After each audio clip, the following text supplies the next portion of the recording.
কেন্দ্রীয় সংস্কৃতি কেন্দ্রীয় সরকার রাজ্য সরকার এই তিনটা চাৰিটা বিভাগ রাজ্য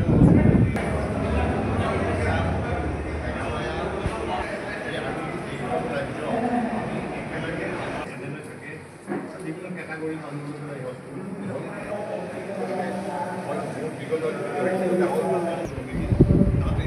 একটা বেরিয়ে আসতে পারবে সিভিল এভিয়েশন ডিপার্টমেন্টে হোক হোম ডিপার্টমেন্টে হোক বিজনেস ডিপার্টমেন্টে হোক মোবাইল ছাড়ি প্রথমটো কামটো কৰিছিলোঁ যে আমাৰ যিবিলাক আছে ৰিচুৱেল দুটা ট্ৰেইনিং আমাৰ প্ৰেক্টিকেলত এইটো বেলেগ হৈ গৈছে বিভিন্ন ঠাইৰ জেগাবিলাক চেঞ্জ হৈ গৈছে গতিকে তেওঁলোকে এটা এক্সাম CBT টেষ্ট এটা হয় এইবাৰ আমাৰ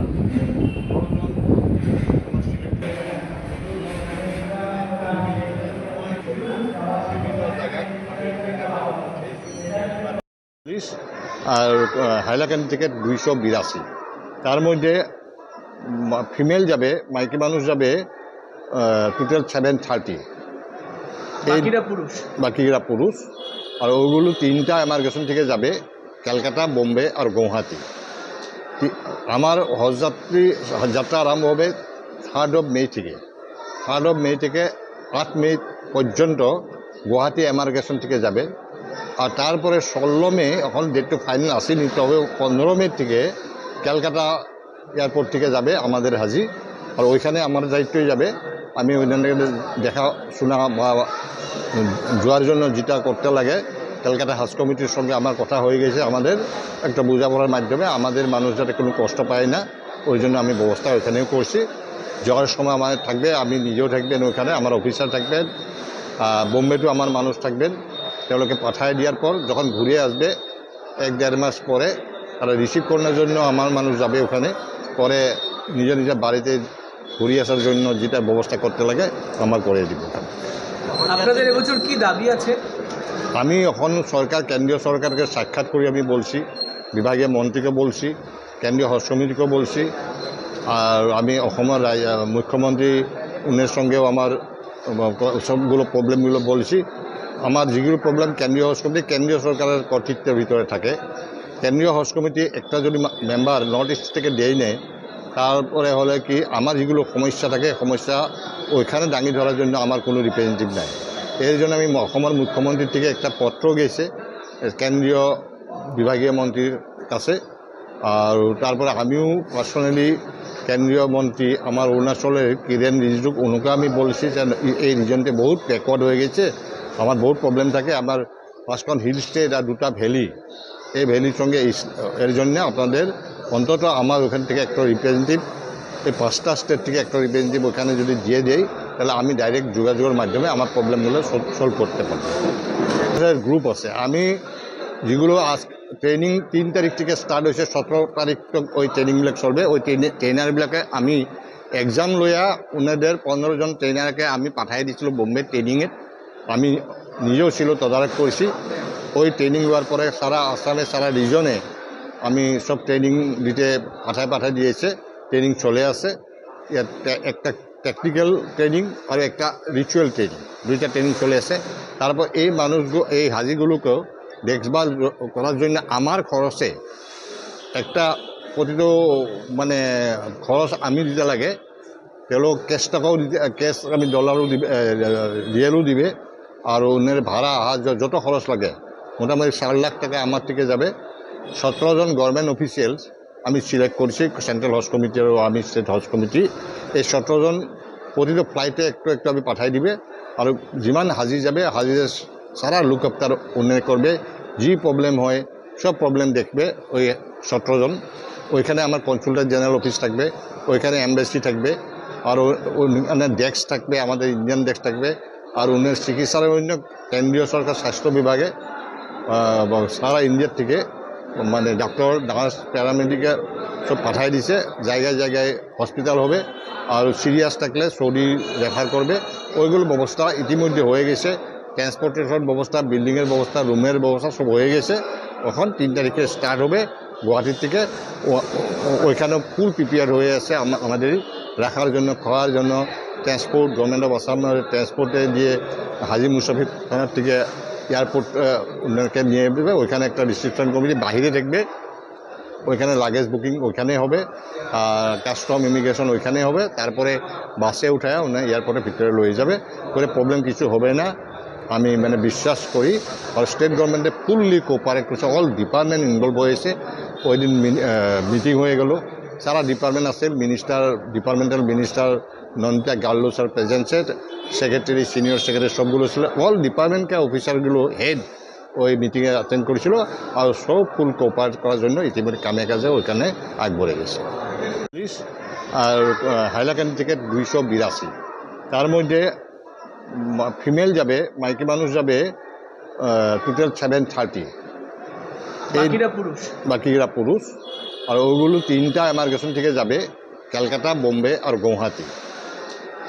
আমার যাত্রা আরম্ভ হবে 3rd of May থেকে। 3rd of May থেকে 8 May পর্যন্ত গুয়াহাটি এমার্গেশন থেকে যাবে। আর তারপরে 16 May, এখন ডেটটা ফাইনাল আসেনি, তবে 15 May থেকে ক্যালকাটা এয়ারপোর্ট থেকে যাবে আমাদের হাজি।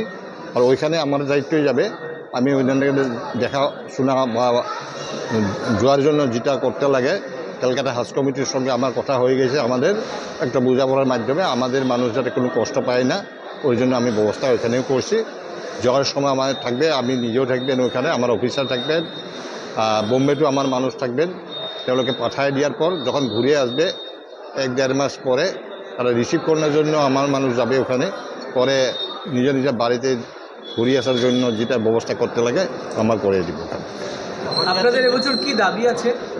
আমি এখন কেন্দ্রীয় সরকারকে সাক্ষাৎ করে আমি বলছি, বিভাগীয় মন্ত্রীকে বলছি, কেন্দ্রীয় হজ সমিতিকে বলছি, আর আমি অসমের মুখ্যমন্ত্রী উনের সঙ্গেও আমার সবগুলো প্রবলেমগুলো বলছি।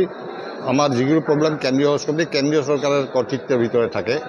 কেন্দ্রীয় হজ কমিটি একটা যদি মেম্বার নর্থ ইস্ট থেকে দেয় নেয়, তারপরে হলে কি আমার যেগুলো সমস্যা থাকে, সমস্যা ওইখানে দাঙি ধরার জন্য আমার কোনো রিপ্রেজেন্টেটিভ নাই। এর জন্য আমি অসমের মুখ্যমন্ত্রীর থেকে একটা পত্র গেছে কেন্দ্রীয় বিভাগীয় মন্ত্রীর কাছে। আর তারপরে আমিও পার্সোনালি কেন্দ্রীয় মন্ত্রী আমার অরুণাচলের কিরেন রিজিজুক, ওনাকে আমি বলছি যে এই রিজনটি বহুত ব্যাকওয়ার্ড হয়ে গেছে, আমার বহুত প্রবলেম থাকে, আমার 5খন হিল স্টেট আর 2টা ভ্যালি, এই ভ্যালির সঙ্গে এর জন্য আপনাদের অন্তত আমার ওখান থেকে একটা রিপ্রেজেন্টেটিভ, এই 5টা স্টেট থেকে একটা রিপ্রেজেন্টেটিভ ওখানে যদি দিয়ে দেয়, তাহলে আমি ডাইরেক্ট যোগাযোগের মাধ্যমে আমার প্রবলেমগুলো সলভ করতে পারবো। গ্রুপ আছে, আমি যেগুলো আজ ট্রেনিং 3 তারিখ থেকে স্টার্ট হয়েছে, 17 তারিখ তক ওই ট্রেনিংবিলাক চলবে। ওই ট্রেনারবিলাকে আমি এক্সাম লইয়া ওনাদের 15 জন ট্রেনারকে আমি পাঠাই দিয়েছিলো বোম্বে ট্রেনিংয়ে। আমি নিজেও ছিল, তদারক করেছি। ওই ট্রেনিং লওয়ার পরে সারা আসামে, সারা রিজনে আমি সব ট্রেনিং দিতে পাঠাই দিয়েছে। ট্রেনিং চলে আসে, একটা টেকনিক্যাল ট্রেনিং আর একটা রিচুয়াল ট্রেনিং, 2টা ট্রেনিং চলে আসে। তারপর এই মানুষগুলো, এই হাজিগুলোকেও দেখভাল করার জন্য আমার খরচে একটা প্রতিটো মানে খরচ আমি দিতে লাগে। তেওঁলোক কেশ টাকাও দিতে, কেশ আমি ডলারও দিবে, রিয়েলও দিবে। আর ওনের ভাড়া যত খরচ লাগে মোটামুটি 4 লাখ টাকা আমার থেকে যাবে। 17 জন গভর্নমেন্ট অফিসিয়ালস আমি সিলেক্ট করছি, সেন্ট্রাল হজ কমিটি আর আমি স্টেট হজ কমিটি। এই 17 জন প্রতিটো ফ্লাইটে একটু একটু আমি পাঠাই দিবে। আর যিমান হাজি যাবে, হাজিদের সারা লুক আফটার উন্নয়ন করবে, যে প্রবলেম হয় সব প্রবলেম দেখবে ওই 17 জন। ওইখানে আমার কনসুলেট জেনারেল অফিস থাকবে, ওইখানে এমবেসি থাকবে, আর ওখানে ডেস্ক থাকবে, আমাদের ইন্ডিয়ান ডেস্ক থাকবে। আর উন্নয়ন চিকিৎসার জন্য কেন্দ্রীয় সরকার স্বাস্থ্য বিভাগে সারা ইন্ডিয়ার থেকে মানে ডাক্তার, নার্স, প্যারামেডিক্যাল সব পাঠাই দিছে। জায়গায় জায়গায় হসপিটাল হবে, আর সিরিয়াস থাকলে সৌদি রেফার করবে। ওইগুলো ব্যবস্থা ইতিমধ্যে হয়ে গেছে। ট্রান্সপোর্টেশন ব্যবস্থা, বিল্ডিংয়ের ব্যবস্থা, রুমের ব্যবস্থা সব হয়ে গেছে। এখন 3 তারিখে স্টার্ট হবে গুয়াহাটির থেকে। ওইখানেও ফুল প্রিপেয়ার হয়ে আছে আমাদের রাখার জন্য, খাওয়ার জন্য। ট্রান্সপোর্ট, গভর্নমেন্ট অফ আসামের ট্রান্সপোর্টে দিয়ে হাজি মুসাফির খানার থেকে এয়ারপোর্ট ওনাকে নিয়ে দেবে, ওইখানে একটা রিসিপশন কমিটি বাহিরে থাকবে, ওইখানে লাগেজ বুকিং ওইখানে হবে, আর কাস্টম ইমিগ্রেশন ওইখানে হবে। তারপরে বাসে উঠায় ওনার এয়ারপোর্টের ভিতরে লয়ে যাবে, করে প্রবলেম কিছু হবে না আমি মানে বিশ্বাস করি। আর স্টেট গভর্নমেন্টে ফুললি কোঅপারেট করছে, অল ডিপার্টমেন্ট ইনভলভ হয়েছে। ওই দিন মিটিং হয়ে গেল, সারা ডিপার্টমেন্ট আছে, departmental minister Nandita Garlo sir প্রেজেন্সে, সেক্রেটারি, সিনিয়র সেক্রেটারি সবগুলো ছিল, অল ডিপার্টমেন্টকে অফিসারগুলো হেড ওই মিটিংয়ে অ্যাটেন্ড করেছিল আর সব ফুল কোঅপারেট করার জন্য ইতিমধ্যে কামে কাজে ওইখানে আগ বড়ে গেছে।